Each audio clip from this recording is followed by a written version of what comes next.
Your LiftMaster garage door opener should not keep acting strange, ignoring the remote, losing myQ connection, or opening and closing the wrong way.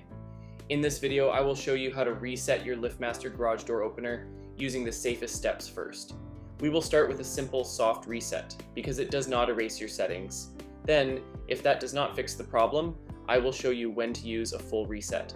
Just remember, a full reset can erase your remotes, keypads, myQ accessories, and Wi-Fi settings, so only use it when you really need to. Step 1. Start with a soft reset / power cycle. Before you erase anything, start with the simple reset first. Safely reach your LiftMaster garage door opener, then unplug it from the power outlet. Wait for about 1 minute and then plug it back in.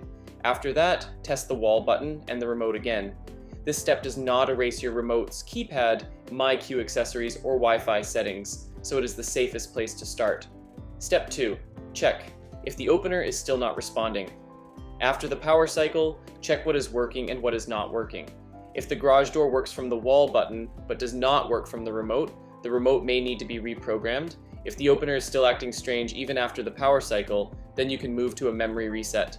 But if only myQ or Wi-Fi is the problem, do not erase everything yet, reset the Wi-Fi connection first. Step 3. Locate the Learn button.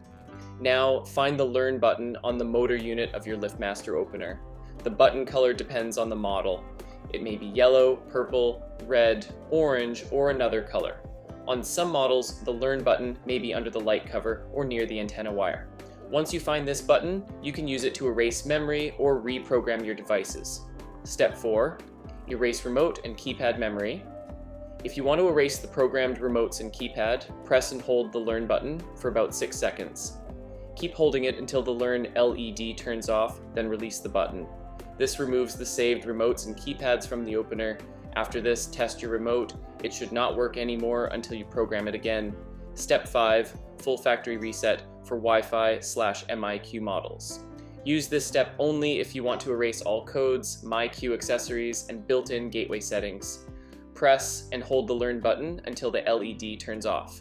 Then repeat the same step 2 more times within a few seconds. If your model gives confirmation beeps, listen for those beeps. After this reset, everything will need to be set up again from the beginning. Step 6. Reset only the Wi-Fi / myQ connection. If your main problem is only with Wi-Fi or myQ, reset the Wi-Fi instead of erasing all remotes and keypads. Press and hold the black adjustment or settings button until you hear beeps or the Wi-Fi light changes. After that, open the myQ app and reconnect the opener to Wi-Fi again. Step 7. Reprogram the remote after reset. After erasing the memory, your remote will need to be programmed again. Press and release the Learn button on the opener. Within 30 seconds, press and hold the button on your remote. Wait for the opener light to flash or for clicks from the opener. Then test the remote to make sure it opens and closes the door. Step 8. Reprogram the keypad after reset. If your keypad was erased, you will also need to program it again. Put the opener into Learn mode first, then enter the keypad pin and follow the programming steps for your model. Once the keypad is programmed, test it to make sure the door responds correctly. Step 9. If remote still will not program. If the remote still will not program, check that the remote is compatible with your opener's Learn button color. Also replace the remote battery if needed. Make sure the opener is not in lock mode from the wall control. If the remote signal is weak or not programming, temporarily remove nearby LED bulbs and try again. Step 10. When to stop and get help. Stop troubleshooting if the Learn button light never turns on, if the opener will not reset at all, or if the remotes still will not program after using the correct steps. Also stop if the garage door has mechanical problems, broken springs, or unsafe movement. In these cases, it is better to get help instead of forcing the opener to work. That's it for this video on how to reset your LiftMaster garage door opener. I hope this step-by-step guide helps you fix remote problems, myQ connection issues, or opener settings without confusion.